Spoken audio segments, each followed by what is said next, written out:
పునాదుల మీద నిర్మించబడ్డ ఈ భారతదేశం ప్రపంచంలోని అతిపెద్ద ప్రజాస్వామ్య వ్యవస్థ సమర్థవంతంగా నిర్వహిస్తున్న ఈ భారతదేశంలో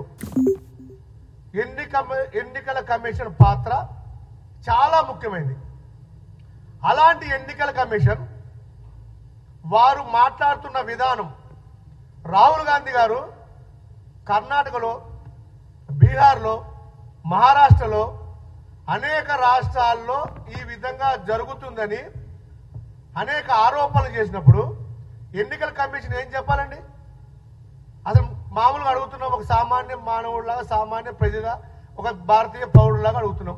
ఎన్నికల కమిషన్ ఏమి సమాధానం చెప్పాలి? మీరు చెప్పింది విచారిస్తాము, దాని మీద సమగ్ర నివేదిక తెచ్చుకుంటాము, లోపాలను సరిదిద్దుకుంటాము అని చెప్తారా? నువ్వు ప్రమాణ పత్రం దాఖలు చేయి, నీ తప్పైతే జాతికి క్షమాపణ చెప్పు. అసలు ఏమో తెలివిండి మాట్లాడుతున్నారా? ఈ దేశంలో ఎన్నికల కమిషన్ అనేది స్వయం ప్రతిపత్తి గల సంస్థ. రాజ్యాంగంలో ఆర్టికల్ 324 ప్రకారం మీకు విశిష్టాధికారాలు ఇచ్చింది ఈ భారత రాజ్యాంగం. మా ఆరోపణ ఒకటే, 2-3 నెలల్లో ఎన్నికలు జరగబోతున్న బీహార్ రాష్ట్రంలో 7,80,00,000 మంది ఓటర్లు ఉంటే 2025 జనవరికి ఈరోజు మొన్న ప్రకటించే టైంకి 66 లక్షల మంది ఓట్లు తీసేశారు. మేము ఒకటే అడిగాం, అన్ని లక్షల మంది ఓట్లు తీసేశారు. మీరు నిజంగా ఎన్నికల్లో పారదర్శకంగా వ్యవహరించాలి అనుకుంటే తెలంగాణలోనూ, వెస్ట్ బెంగాల్లోనూ, ఆంధ్రప్రదేశ్లోనూ, హర్యానాలోనూ, ఢిల్లీలోనూ మీరు ఒక డ్రైవ్ పెట్టండి. 2 నెలల్లో ఎన్నికలు జరగబోయే దగ్గర మీ విన్యాసాలు ఏంది? దీన్ని బట్టి ఏమర్థమవుతుంది? ఎన్నికలను ప్రభావితం చేసే విధంగా మీ చర్యలు ఉన్నాయి కాబట్టి భారత ప్రజల తరపున, ప్రతిపక్షాల తరపున రాహుల్ గాంధీ గారు మిమ్మల్ని క్వశ్చన్ చేశాడు. అంటే ప్రధాన ప్రతిపక్ష నాయకుడిగా, అపోజిషన్ లీడర్గా మిమ్మల్ని అడిగే హక్కు రాహుల్ గాంధీ గారికి లేదా? మీరు చెప్పే సమాధానం అదేనా? రాహుల్ గాంధీ గారికి నియమాలు చెప్తున్నారా, రూల్స్ చెప్తున్నారా? ఎన్నికల అధికారులు, ఎన్నికల కమిషన్ చేయాల్సిందేంది? ఒక రాజకీయ నాయకుడుగా అసలు మామూలుగా ఒక ఎలక్షన్ అవుతుంటే ఒక ఓటు హక్కు ఉన్న ప్రతి వ్యక్తి ఓట్లు లేకపోతే ఛాలెంజ్ చేసి అప్పుడప్పుడు ఓటు వేసే హక్కు రాజ్యాంగం కల్పించింది. ప్రాథమిక హక్కుల్లో ఓటు హక్కు కూడా ఒకటి.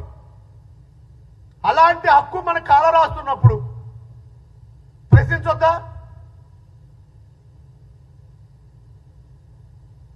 ఓట్ చోరీ అవుతుంది, లక్షల ఓట్లు దొంగిలించబడుతున్నాయి, అధికార పార్టీకి అనుకూలంగా మీరు ప్రవర్తిస్తున్నారు అని మా ఆరోపణ.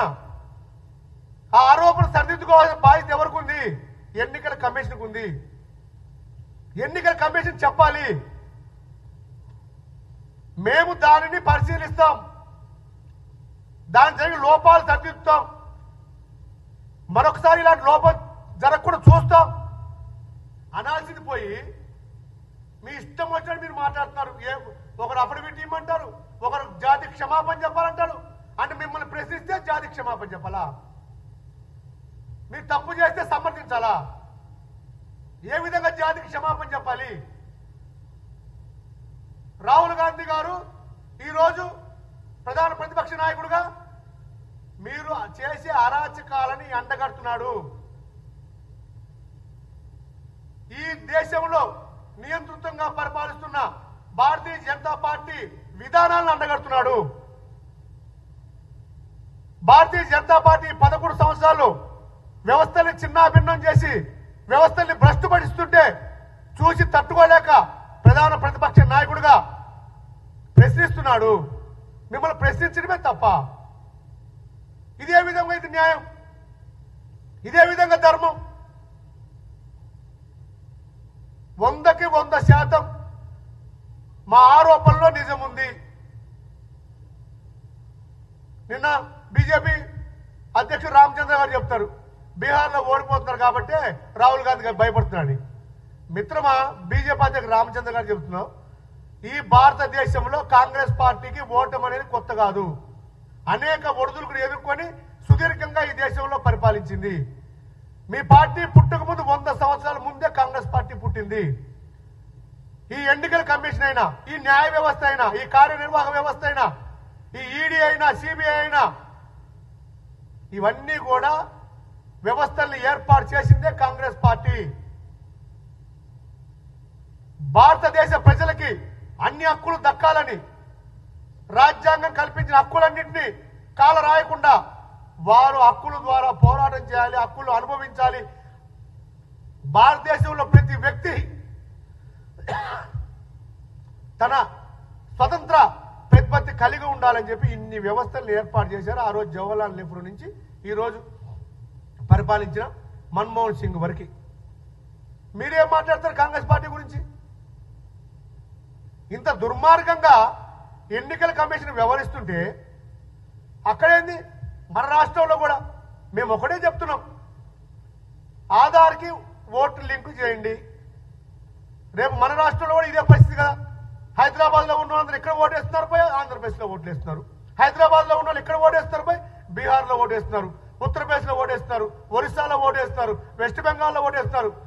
మేము అడుగుతుంది భారతదేశ ప్రజల నుంచి మా నాయకుడు ఒకటే అడుగుతున్నాడు, ఒక వ్యక్తికి ఒక ఓటు. మా ఓటు దొంగలించొద్దు, అది మా హక్కు. మా ఓటు మాకు కావాలి. ఈ ప్రజలు తెలంగాణలోనే కాదు భారతదేశంలోనే ఓటు హక్కుని స్వతంత్రంగా వినియోగించుకోవాలి. ఈ ప్రజాస్వామ్య పునాదులు ఇంకా బలపడాలి అని మేము కోరుకోవడం తప్ప. కాబట్టి ఎన్నికల కమిషన్ మాట్లాడుతున్న విధానాన్ని కాంగ్రెస్ పార్టీ తీవ్రంగా తప్పుపడుతుంది. మీరు సరిదిద్దుకోవడానికి ప్రయత్నం చేయండి. భారతదేశ ప్రజల హక్కులు కాలరాయకుండా ప్రతి హక్కుకి ఓటు హక్కు ఉండే విధంగా, ప్రతి వ్యక్తికి ఓటు వేసే విధంగా ఆ చర్యలు చేపట్టాల్సిన బాధ్యత మీది, మాది కాదు. మీరు స్వతంత్ర స్వయం ప్రతిపత్తి గల సంస్థ ఎన్నికల కమిషన్ అనేది. మీకు విశిష్ట అధికారాలు ఉన్నాయి. మీరు ఒక అధికారిని ఎన్నికల నియామకం చేపడితే, ఎన్నికల నిధులు నిర్వహించకపోతే అతని ప్రాసిక్యూషన్ చేసి అతన్ని సస్పెండ్ చేసే హక్కు ఆ సిస్టమ్ మీ ఎన్నికల కమిషన్ లో ఉంది. అంత సంస్థ హక్కులు కలిగి ఉంటే, అంత కెపాసిటీ ఉంటే ఎన్నికల కమిషన్ ఈ రోజు దాన్ని నిర్వీర్యం చేసి ఒక పార్టీకి తొత్తుగా వ్యవహరిస్తుందని మా అభిప్రాయం కాదు, ప్రజల అభిప్రాయం.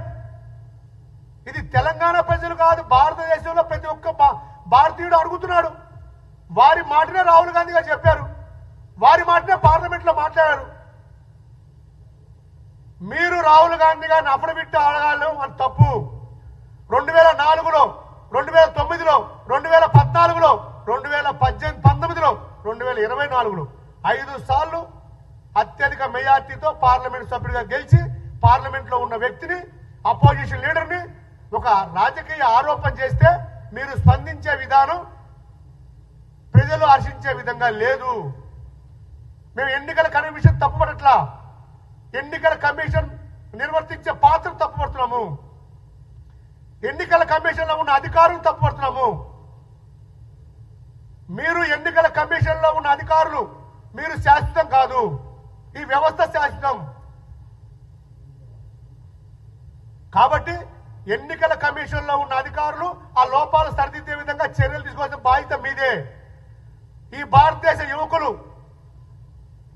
వయోజన ఓటు హక్కు ద్వారా రాజీవ్ గాంధీ గారు 18 సంవత్సరాలకే ఓటు హక్కు వస్తే 1989లో మేము ఫస్ట్ ఓటు వేశాం. ఆ రోజు గర్వంగా ఫీల్ అయ్యాం, 18 సంవత్సరాలకే మాకు ఓటు హక్కు వచ్చింది, మేమంతా ఓటు హక్కు వేశాం, ఓటేసామని.